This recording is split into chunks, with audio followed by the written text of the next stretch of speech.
Hello बच्चों, good morning. कैसे हो आप सब? बढ़िया। चलो, तो आपकी स्टडी अच्छी चल रही होगी। अभी हम लोगों ने जो क्लास 9th की साइंस स्टार्ट किया है उसमें हम लोग अपने लेक्चर में 6 तक आ गए हैं। तो आज ये लेक्चर नंबर 6 है। इससे पहले 5 लेक्चर कर लिया है। तो अगर आपने नहीं पढ़ा है तो पहले उसको पढ़ लीजिए। ये लेक्चर नंबर 6 है। डायरेक्टली यहाँ से स्टार्ट मत करिए। समझ तो आपकी यहाँ से बढ़िया आएगा, लेकिन अगर स्टार्टिंग से करेंगे तो और अच्छे से आएगा। ठीक है। लेक्चर नंबर 6 में क्या करने वाले हैं हम? इससे पहले लगभग चैप्टर एंड पे आ गया है, क्योंकि हम लोगों ने जितना कुछ इस मेन टॉपिक था वो कर लिया। कुछ एंडिंग का पार्ट बचा हुआ है जिसमें कुछ थ्योरी है हल्का सा, और बाकी इस चैप्टर के क्वेश्चन है। तो जो पहला चैप्टर है साइंस एंड मेजरमेंट, विज्ञान और मापन, वो हम लोगों ने लगभग एंड पे आ चुके हैं। अब इसे क्वेश्चंस करने हैं और कुछ लास्ट की थ्योरी बाकी रह गई, वो करने हैं। तो चलते हैं लेक्चर पे। आगे देखो, इसमें आपके थोड़े से एनर्जी को बढ़ाया जाए। आपके लिए कुछ मोटिवेशनल लाइन यहाँ पर है, एडेड है। देखो, समझो इसको कि जिंदगी जीना आसान नहीं होता, जिंदगी जीना आसान नहीं होता, बिना मेहनत के कोई महान नहीं होता। जब तक न पड़े हथौड़े की चोट, पत्थर भी भगवान नहीं होता। तो बच्चों, मेहनत करना बहुत ज़रूरी है, तो जीवन में कुछ भी हासिल नहीं होता। चलो और चलते हैं आगे। हम लोग इस लेक्चर पे देखते हैं कि क्या है। अपने क्लास से कुछ नियम है, वो आपको अच्छे से याद हो गए होंगे ना, कि हमको भाग भाग के नहीं पढ़ना है, अच्छे से पढ़ना है, अच्छी पढ़ाई करनी है, बेस्ट टू बेस्ट पढ़ना है। अगर हम वीडियो से देख रहे हैं तो पहले अच्छे से एक बार सुनना है, समझना है, फिर नोट करना है, डिसिप्लिन रहना है, रेगुलर पढ़ना है और बेस्ट बनने का प्रयास करना है। स्वार्थी बिल्कुल नहीं बनना है। लेक्चर अच्छा लगता है तो किसी को शेयर भी कर देना है, किसी का भला करना है हमेशा। ठीक है। चलो हम चलते हैं नेक्स्ट आगे पर। और पहले हम देखते हैं कि हम लोगों ने पिछली क्लास में क्या क्या पढ़ा, रिवाइज कर लेते हैं एक बार। तो रिवीजन में ये है कि हमने प्रीवियस क्लास में जो पढ़ा था, देखो हम लोगों ने 3 चीज़ें पढ़ी थी, आपको याद होंगी। 3 चीज़ें कौन कौन सी? चलो बताओ, 3 कौन कौन सी थी? तो 3 चीज़ों में नंबर 1, नंबर 2 और नंबर 3। सबसे नंबर 1 पढ़ा हुआ था हम लोगों ने SI सिस्टम ऑफ यूनिट्स, जिसका नाम था इंटरनेशनल सिस्टम ऑफ यूनिट्स, यानी कि मात्रकों की अंतर्राष्ट्रीय पद्धतियाँ। उसकी हमने आपको कहानी सुनाई थी, समझाया था बढ़िया से, तो आपको वो अच्छे से याद हो गया होगा। फिर हमने पढ़ा हुआ था उपसर्ग के बारे में। क्या पढ़ा था बेटा? उपसर्ग, जिसको इंग्लिश में क्या बोलते हैं? प्रीफिक्स। क्या बोलते हैं? प्रीफिक्स। और ये प्रीफिक्स जो हम लोगों ने पढ़े हुए थे, ये 2 पढ़े थे। एक वो पढ़ा हुआ था जो कि स्मॉलर क्वांटिटी के मेजरमेंट के लिए यूज़ करते हैं, मतलब जो छोटी छोटी राशियाँ होती हैं ना, उनका जो मापन करते हैं उसमें यूज़ करते हैं, जैसे डेसी, सेंटी, मिली, माइक्रो, नैनो। और ये एक होती हैं जो कि बिगर क्वांटिटीज़ के मेजरमेंट यूज़ करते हैं, जो बड़ी बड़ी राशियाँ होती हैं, जैसे डेका, हेक्टो, किलो, मेगा, है ना। तो वो हम लोगों ने पढ़ा हुआ था। तो पिछली क्लास में हम लोगों ने ये 3 चीज़ें पढ़ी हुई थी। अब सवाल ये है कि हम आज की क्लास में क्या पढ़ने वाले हैं। चलते हैं नेक्स्ट में देखते हैं। तो आज की क्लास में क्या क्या पढ़ने वाले हैं। तो आज की क्लास में जो भी इस चैप्टर के लास्ट में बच गया है, तो चैप्टर के लास्ट में क्या बचा हुआ देखो आप। जैसे क्या क्या बाकी रह गया है, इसमें कुछ यूनिट्स हैं। क्या है बेटा? कुछ यूनिट्स, यानी कुछ मात्रक पढ़ने में यहाँ पर। और क्या पढ़ना है इसमें? तो और पढ़ना है यहाँ पर टेम्परेचर। क्या पढ़ना है बेटा? टेम्परेचर, यानी कि तापमान। तो तापमान के बारे में पढ़ना है कि टेम्परेचर की मतलब क्या। देखो, जैसे टेम्परेचर है ना, तो टेम्परेचर कैसे मेजर करते हैं, तो टेम्परेचर मेजरिंग डिवाइस किससे तापमान नापते हैं, है? तो टेम्परेचर मेजरमेंट की कोई डिवाइस होती होगी, जैसे सेल्सियस स्केल हो गई, केल्विन स्केल हो गई, तो उसका फिर डिग्री सेल्सियस से केल्विन में और केल्विन से सेल्सियस में कैसे कन्वर्ट करते हैं ना, वो भी पढ़ेंगे हम यहाँ पर। और फिर एक हम पढ़ेंगे हीट, यानी कि ऊष्मा। क्या पढ़ेंगे बेटा? ऊष्मा। तो हीट मतलब एनर्जी, यानी कि ऊर्जा का ही एक टाइप है। तो उसके बारे में पढ़ेंगे और उसके यूनिट समझेंगे। ठीक, चलते हैं लेक्चर पे। चलो, चलिए तो हम लोग आ गए अपने टॉपिक पे। देखो, ये 3 टॉपिक जो पढ़ने हैं हमको, ठीक है। 3 कौन कौन से? सबसे पहले यहाँ देखो, नंबर 1 ये कुछ यूनिट्स हैं यहाँ पे, ठीक है। 1 मिनट, ये कुछ यूनिट्स हैं, थोड़ा जूम करते हैं इसको। ये कुछ यूनिट्स हैं और यहाँ पर कुछ ये टेम्परेचर यानी कि ताप, और ये ऊष्मा यानी कि हीट। इन दोनों को पढ़ना है, यानी 3 चीज़ पढ़नी है। ये थोड़ा शॉर्ट में लिखा हुआ है, इसको डिस्क्राइब करेंगे, ठीक है, बढ़िया से। तो कैमरा को बंद करते हैं और अच्छे से समझाते हैं आपको। देखो, ये नंबर 1 पे सबसे पहले यहाँ देखो आप, ये वाला अच्छा, इस टॉपिक के बाद यानी कि फिजिक्स जो चल रही है जब फिनिश होगी तो इसके बाद हम लोग पढ़ेंगे केमिस्ट्री। ठीक है, अगर आप चाहते हैं कि केमिस्ट्री पढ़ाएं या ये चलता रहे सेकेंड चैप्टर या बायोलॉजी पढ़ाएं तो आप कमेंट कर दीजिएगा। हम अपने अकॉर्डिंग ये डिसाइड किए हुए हैं कि हम केमिस्ट्री पढ़ाएंगे। अगर आप चाहते हैं कि यही फिजिक्स चलती रहे, नेक्स्ट चैप्टर कंटिन्यू कर दें या बायोलॉजी पढ़ाएं तो फिर आप कमेंट कर देना, ठीक, उसी अकॉर्डिंग कंटिन्यू कर देंगे। फिलहाल अभी इसमें हमारा प्लान यही केमिस्ट्री चले, जैसा आपको लगता है वैसा आप कमेंट कर देना। चलो, तो हम पहले ये समझेंगे प्रेशर के बारे में, ये कुछ यूनिट्स हैं इनको समझेंगे हम यहाँ पर। फिर टेम्परेचर और हीट यानी कि ताप और ऊष्मा कुछ शॉर्ट में दिया हुआ है उसको हम समझने वाले हैं। तो देखते हैं, नया पेज लेते हैं यहाँ पर और समझाते हैं आपको, ठीक। सबसे पहले देखो आप यहाँ पे टेम्परेचर, सॉरी प्रेशर, एक मिनट, क्या देखना है बेटा, प्रेशर, प्रेशर, ठीक है। और इसे हिंदी में क्या बोलते हैं, दाब। तो इसका फॉर्मूला क्या होता है आपको लिखा चुके हैं ना, प्रेशर इक्वल टू क्या होता है, फोर्स अपॉन एरिया। हिंदी में क्या बोलते हैं, दाब, सॉरी बल, एक मिनट, क्या बोलते हैं इसको, बल बटे क्षेत्रफल, बल बटे क्षेत्रफल, ये। अब हमें बात करनी है इसके यूनिट्स के बारे में। कैसे बेटा, इसके यूनिट्स के बारे में कैसे निकालेंगे। देखो, जो बल है ना, बलों को नापते हैं लोग किस में, न्यूटन में। किसे बेटा, न्यूटन में। और जो क्षेत्रफल है इसको नापते हैं मीटर स्क्वायर में। तो क्या बन जाएगा, न्यूटन पर मीटर स्क्वायर। इसी को शॉर्ट में लिखते हैं, न्यूटन को एन और मीटर स्क्वायर को एम। तो न्यूटन पर मीटर स्क्वायर ऐसे हो गया, ठीक है। ये ऐसे भी लिखा होता है, न्यूटन मीटर -2, ऐसे भी लिखा होता है, ठीक है। ये माइनस नहीं है, न्यूटन डैश लिखा होता है, ठीक है। न्यूटन पर मीटर स्क्वायर पढ़ते हैं इसको। ये ऐसे भी लिखा होता है, न्यूटन पर मीटर स्क्वायर। और इसे बोलते हैं बेटा पास्कल। क्या बोलते हैं बेटा, पास्कल। सिंबल क्या होता है, PA। क्या होता है, PA मतलब पास्कल, ठीक है। देखो, इसका मतलब ये हो गया कि हम कह सकते हैं कि 1 पास्कल यानी कि 1 पास्कल बराबर कितना जाएगा, 1 न्यूटन पर मीटर स्क्वायर। ये ध्यान रखना। तो पास्कल और न्यूटन पर मीटर स्क्वायर ये दोनों ही प्रेशर की यूनिट हैं। क्या है बेटा, प्रेशर यानी कि दाब, प्रेशर की यूनिट है, ठीक। अब इसकी कुछ वैल्यू लिखी है, देखो नोट्स में। तो नोट्स में देखते हैं क्या लिखा है इसमें। देखो आप, कुछ और जो पॉइंट है नोट्स में वो यहाँ पर ये लिखा हुआ है कि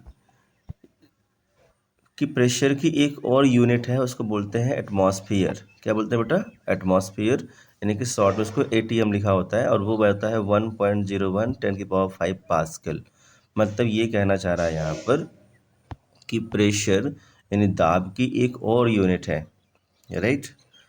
प्रेशर यानी दाब की एक और यूनिट है। तो जो प्रेशर है यानी कि दाब है, उसकी जो एक और यूनिट है वो ATM है। क्या है बेटा, ATM मतलब एटमॉस्फेयर। क्या मतलब हुआ, एटमॉस्फेयर, ठीक है, उसमें हिंदी में लिखा हुआ है। तो जो एटमॉस्फेरिक प्रेशर है या ATM है, तो 1 ATM की वैल्यू होती है 1.01 10⁵ पास्कल, ठीक है। तो ये आप इसको ध्यान रखना। तो इस तरीके से अगर आपसे कोई पूछे कि प्रेशर की कितनी यूनिट हो गई, तो आप बोलेंगे कि सिर्फ प्रेशर यानी दाब की जो यूनिट है, यूनिट उसमें मिल गई आपको न्यूटन पर मीटर स्क्वायर और एक मिल गई है पास्कल। क्या मिल गई, पास्कल। और ये इसकी वैल्यू। और एक क्या मिल गई आपको, एटमॉस्फेयर यानी कि ATM, ठीक। 3 हो गई ना, यानी न्यूटन पर मीटर स्क्वायर, पास्कल और ATM। तो ये 3 यूनिट हैं किसकी, प्रेशर की। और ये इसकी वैल्यू है। अब चलते हैं नेक्स्ट पर। और नेक्स्ट में आपके पास यहाँ पर ये है कि हीट यानी कि ऊष्मा। सिलेबस के अकॉर्डिंग यहाँ पर है कि हमें पढ़ना क्या है बेटा, टेम्परेचर और यानी कि तापमान या ताप और ऊष्मा के मात्रक। तो पहले तो आप ये समझ लो कि ये होता क्या है। चलो नेक्स्ट देखो, यहाँ पर हेडिंग करोगे आप टेम्परेचर। टेम्परेचर को हिंदी में क्या बोलते हैं बेटा? ताप। क्या बोलते हैं? ताप या तापमान। तापमान, ठीक। तो टेम्परेचर होता क्या है, पहले ये समझो। तो टेम्परेचर क्या होता है?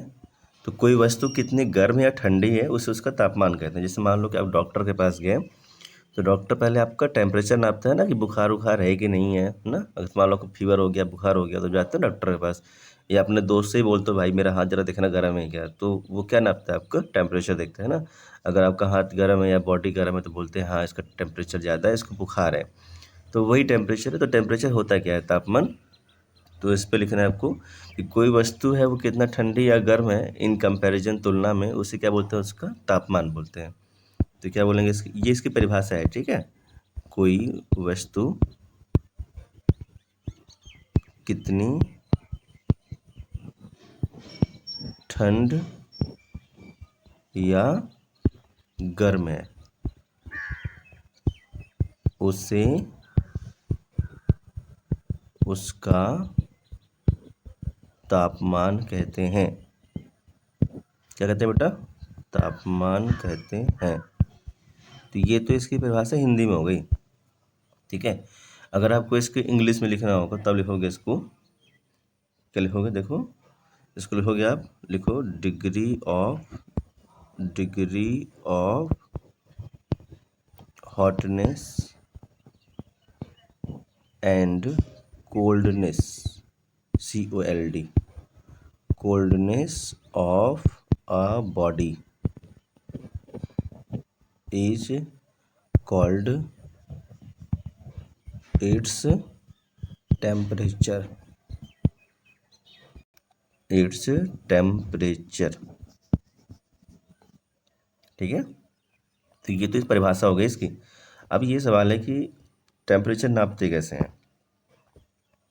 तो टेम्परेचर यानी कि तापमान कैसे नापते हैं? TEMPERATURE, ठीक है। टेम्परेचर यानी कि तापमान, तापमान या ताप कैसे नापते हैं? तो इसको नापने के लिए बेटा दो स्केल होती हैं। क्या होती है बेटा? दो स्केल होती हैं। मतलब जैसे आपका स्केल होती है ना, तो वैसे दो स्केल होती हैं। एक को हम बोलते हैं, एक को बोलते हैं सेल्सियस स्केल। क्या बोलते हैं? Celsius scale. और एक को बोलते हैं बेटा फ़ारेनहाइट। फ़ारेनहाइट, ठीक है, स्केल। दो या तीन कर लेते हैं, ठीक है। मतलब एक और भी नोट कर लीजिए इसमें, या तीन कर लीजिएगा, तीन स्केल। और एक को बोलते हैं बेटा केल्विन स्केल। क्या बोलते हैं? केल्विन। देखो इंग्लिश में लिखे थे, इसको हिंदी में करो पहले। Kelvin scale. तो इसे क्या बोलेंगे? Kelvin scale. तो तीन कौन कौन से हो गए? नंबर एक पे कौन सी है? सेल्सियस स्केल, नंबर एक ये वाली। नंबर दो कौन सी? ये फ़ारेनहाइट स्केल। नंबर तीन कौन सी बेटा? केल्विन स्केल, ठीक है। तो हमें कौन सी पढ़नी है यहाँ पर? सेल्सियस और केल्विन स्केल। तो देखो यहाँ पर स्केल कैसे बनी होती है? इस टाइप से कुछ, ठीक, इस टाइप से। जैसे आपकी स्केल होती है ना, उस टाइप से बनी होती है। तो इस तरीके से बनी होती है। जो डॉक्टर के पास जाते हो ना, तो आपको थर्मामीटर दिखाता है ना, तो बिल्कुल वैसे समझ लो आप। तो इसमें नीचे यहाँ पर और ऊपर ये, तो जो पहली स्केल है इसका नाम बेटा सेल्सियस वाली स्केल है। तो पहली कौन सी है? ये है सेल्सियस। ये कौन सी है? सेल्सियस स्केल है। और ये हम पढ़ रहे हैं केल्विन। बीच की छोड़ दे रहे हैं, ठीक है, वो आपके उसमें सिलेबस में नहीं है अभी, उसको आप अगली क्लास में पढ़ोगे, 11th क्लास में आके। तो सेल्सियस कौन सी है? पहली वाली। और ये कौन सी है? केल्विन। इसमें यहाँ पर जीरो होता है। कितना होता है बेटा? 0 डिग्री सेल्सियस। और टॉप में यहाँ पे कितना होता है? 100। कितना होता है बेटा? 100 डिग्री सेल्सियस। या नीचे कितना होता है? 0 डिग्री सेल्सियस। और बीच में जैसे आपकी स्केल होती है ना, वैसे यहाँ भी इस तरीके से स्केल बनी होती है, ऐसे करके। यानी पूरे इसमें 100 डिवीजन होते हैं। कितने बेटा? इसमें पूरे 100 खाने होंगे, यहाँ से यहाँ तक कितने होंगे? 100 खाने होंगे। कितने होंगे बेटा? 100 डिवीजन बोलते हैं इसको हम। जैसे पटरी में होती है ना, स्केल में होती है आपकी, वैसे यहाँ भी 100 डिवीजन होंगे। और ये बेटा कौन सी है? केल्विन। तो यहाँ पर कितना होता है? 273 केल्विन होता है। कितना होता है यहाँ पे? नीचे सबसे नीचे स्टार्ट कहाँ होती है? 273। फिर यहाँ भी ऐसे ऐसे ऐसे बना होता है इस तरीके से करके। और यहाँ पे लास्ट में क्या लिखा होता है? 373 केल्विन। मतलब यहाँ भी कितने होते हैं बेटा? यहाँ भी होते हैं 100 डिवीजन। कितने होते हैं बेटा? 100 डिवीजन। तो ये दोनों जो डिवाइस हैं, इससे हम तापमान नापते हैं। क्या नापते हैं बेटा? तापमान। मतलब ये तापमान और टेम्परेचर नापने की दो स्केल हैं, एक बोलते हैं सेल्सियस स्केल, एक बोलते हैं केल्विन स्केल। समझ गए इसको बढ़िया से? अब आपके इसमें क्वेश्चन आता है कि हम कन्वर्ट कैसे करते हैं, यानी सेल्सियस से केल्विन में और केल्विन को सेल्सियस में, मतलब ये वाले को इसमें कन्वर्ट कैसे करते हैं। तो देखो, अगर कोई तापमान सेल्सियस में दिया हो, किसमें दिया बेटा? सेल्सियस में दिया हुआ हो, और उसे केल्विन में करना हो। किसमें करना हो? केल्विन में। सेल्सियस वाले को कहाँ पे करना है आपको? केल्विन। ये सेल्सियस में दिया हुआ है, और किस में करना है इसको? केल्विन में। तो आप इसमें 273 जोड़ दीजिए, प्लस 273 कर दीजिए। जैसे उदाहरण देखो आप, इसको नियम भी कह सकते हो। क्या है बेटा? नियम। क्या नियम है? अगर सेल्सियस में तापमान दिया हो, उसे केल्विन में करना हो, तो हमको 273 जोड़ देना है। जैसे उदाहरण देखो आप, उदाहरण यहाँ पर ये है बेटा, इस मान लीजिए आपसे कहा जाए कि 0 डिग्री सेल्सियस है, उससे केल्विन में कितना होगा। तो आप इसका आंसर करोगे कि 0 में 273 जोड़ देंगे। कितना आंसर आएगा? 273 केल्विन। कितना आएगा? 273 केल्विन। तो ये हमारा केल्विन में हो गया। मतलब अगर सेल्सियस में कहेंगे तो 0 हो जाएगा, केल्विन में कितना आएगा? 273। जैसे दूसरा उदाहरण, अगर आपसे कहा जाए कि एक टेम्परेचर है, वो है 10 डिग्री सेल्सियस। कितना है बेटा? 10। और सर केल्विन में कितना आएगा? तो इस 10 में आप 273 जोड़ दीजिए, तो बताओ कितना हो गया? 373, सॉरी 283। 300 कहाँ आ गया? एक मिनट, ये कितना हो गया? 10 जोड़ेंगे ना इसमें, तो कितना हो गया? 283 केल्विन। जैसे कहीं पर लिखा हुआ है, और एक एग्जांपल लेते हैं नंबर 30 से, कहीं पर लिखा हुआ है -73 डिग्री सेल्सियस। अब इसे केल्विन में करना है, तो -73 में आप 273 जोड़ोगे, देखो एक संख्या प्लस एक माइनस घट जाएगी, और बड़ी संख्या प्लस की है, तो कितना घटेगा? 73, बचे कितना? 200। कितना आंसर आएगा? 200 केल्विन। समझ गए? मतलब कोई टेम्परेचर सेल्सियस में दिया हो, उससे केल्विन में करना होगा, तो 273 आपको जोड़ देना है। एक आपके लिए होमवर्क दे रहे हैं, और होमवर्क में अभी कमेंट कर देना, ठीक है? अगर टेम्परेचर आपका 100 डिग्री सेल्सियस हो, कितना हो? 100, तो केल्विन में कितना आएगा? चलो अभी कमेंट करो सॉल्व करके, जो कमेंट करेगा समझ जाएंगे, वही पढ़ाए इसको। अब ये नियम नंबर 1 कर लो इसको, ठीक। अब इसका एक उल्टा भी होता है, नियम नंबर 2। उल्टा क्या होगा देखो आप, कि अगर टेम्परेचर, यानी कि नियम नंबर 2, कि अगर टेम्परेचर किस में दिया है बेटा? केल्विन में। किस में दिया है? केल्विन में। और उससे हमें कन्वर्ट करना है किस में बेटा? सेल्सियस में। इसे करना है सेल्सियस में। तो फिर उसका उल्टा, मतलब उल्टा कैसे? जैसे हमने अभी देखो यहाँ पर, ये कहाँ गया?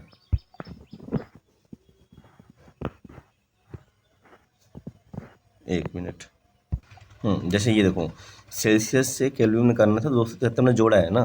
जब इसका उल्टा करेंगे, मतलब जो उल्टा कैसे, अगर हम केल्विन से सेल्सियस में करेंगे तो 273 माइनस करना पड़ जाएगा। बस वही नियम है। देखो यहाँ पर क्या कर रहा है कि उल्टा करना पड़ रहा है। मतलब यहाँ पे देखो, केल्विन को सेल्सियस में करना पड़ रहा है, तो 273 माइनस कर दो आप, -273 कर दो।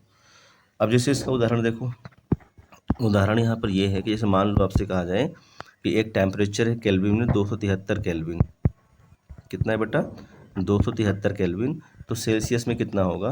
तो 273 केल्विन में अगर सेल्सियस में करना है तो कितना माइनस करोगे? 273 ही माइनस करोगे। 273 कर दो, तो कितना आंसर आ गया? 0 डिग्री सेल्सियस। दूसरा, जैसे अगर आपसे कहा जाए कि भाई आपके पास एक टेम्परेचर है, वो है 373 केल्विन। कितना है 373 केल्विन। और सेल्सियस में कितना होगा, तो 373 में से 273 आप माइनस कर दो, कितना आंसर आ गया 100 डिग्री सेल्सियस। समझ गया ना, उसका जस्ट उल्टा है ये। तो एक आपको दे रहे हैं होमवर्क में, और अभी कमेंट कर देना इसको, ठीक है। अगर टेम्परेचर आपके पास हो जाएगा 200 केल्विन, कितना हो बेटा 200 केल्विन, तो आप बताओ सेल्सियस में कितना होगा। ये अभी आपके लिए क्लास वर्क है, अभी इसे कमेंट करो। तो टेम्परेचर कर लिया, बढ़िया से समझ में आ गया। अब जो भी अभी क्वेश्चन दिया ना उसे नीचे कमेंट करो करके, ठीक। अब जो एक लास्ट बच गया है ना बेटा आपका, वो कौन सा है, हीट। क्या पढ़ना है आपको, हीट यानी कि ऊष्मा पढ़ना है। चलो ऊष्मा पढ़ लेते हैं और फिर चैप्टर एंड हो जाएगा। फिर आपको कैसा लगा है आप उसमें कमेंट करना, और भी, और किसी का भला कर देना, ठीक है। मतलब ये वीडियो कहीं शेयर करके किसी का भला करना, लालची नहीं बनना है, स्वार्थी नहीं बनना है। चलो चलते हैं, लास्ट पढ़ते हैं हीट के बारे में हम लोग। तो आते हैं हीट, कैमरा ऑफ करते हैं हम लोग यहाँ पे। चलो ये देखो आप हीट के बारे में। तो अब हेडिंग करेंगे यहाँ पर हीट। हीट की हिंदी क्या बोलते हैं बेटा, ऊष्मा। क्या बोलते हैं, ऊष्मा। तो पहले इसकी परिभाषा इंग्लिश में लिखो, लिखो heat is a form, FORM, form of energy. Heat is a form of energy which gives us sensation, SENSATION, which gives us sensation of warm, WARM, warmth, TH, ठीक है, warmth and cold. The heat is a form of energy which gives a sensation of warmth and cold. मतलब ऊष्मा ऊर्जा का ही एक प्रकार है जिससे हमें ठंड और गर्म का एहसास होता है। चलो इसको हिंदी में लिखो। तो हिंदी में क्या बनेगी परिभाषा इसकी, परिभाषा इसकी हिंदी में बनेगी ऊष्मा की यानी कि हीट की। लिखो ऊष्मा ऊर्जा का ही एक प्रकार है, एक प्रकार है जिससे जिससे हमें ठंडी और गर्मी, ठंड और गर्म या ठंडी और गर्मी का एहसास होता है, होता है, ठीक। यानी कोई चीज़ हमें ठंड लग रही है या गर्म लग रही है, वहाँ पर ऊष्मा का इन्वॉल्वमेंट होता है। अब ऊष्मा के मात्रक क्या होते हैं वो लिखो बेटा। तो ऊष्मा के मात्रक यानी कि हीट की यूनिट्स, ऊष्मा के मात्रक यानी कि यूनिट्स। बेटा इसकी जो यूनिट्स है ना वो दो होती हैं, कौन कौन सी, दो। एक होती है जूल, क्या होती है बेटा, जूल। जूल का सिंबल क्या होता है, जे, सिर्फ जे लिखा रहता है, ठीक है, सिंबल में। इसे पढ़ते हैं जूल, जूली नहीं है, जूल, ठीक है। और दूसरा होता है बेटा कैलोरी, CALORIE, ये क्या है बेटा, कैलोरी। और ये लिखा होता है CAL, ठीक है, कैलोरी।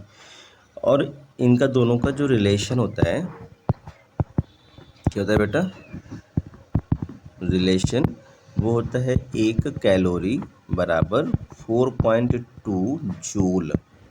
ये आपको ध्यान रखना है, कितना, 4.18 भी लिखा होता है कहीं पर, 4.2 एग्जैक्टली आप इसको कर लीजिए, 4.18 या 4.2 जूल। अच्छा, कैलोरी जो इसका मात्रक है और जूल जो इसका मात्रक है वो क्वेश्चन करने में काफ़ी हेल्प करेगा आपकी। कंप्लीट हो गया इस तरीके से, टॉपिक पूरे कंप्लीट। अब आप चैप्टर भी पूरा कंप्लीट हो गया है। अब आपको बताना है कमेंट में कैसा लगा, ठीक है, पढ़ने मज़ा आई नहीं आई, ये टॉपिक कैसा रहा, ये लेक्चर कैसा लगा आपको। अब नेक्स्ट में क्या चाहिए वो भी आप कमेंट करना, ठीक है, उसी अकॉर्डिंग अब नेक्स्ट कंटिन्यू करेंगे हम। अच्छा लगा किसी को शेयर कर देना, किसी का भला हो जाएगा।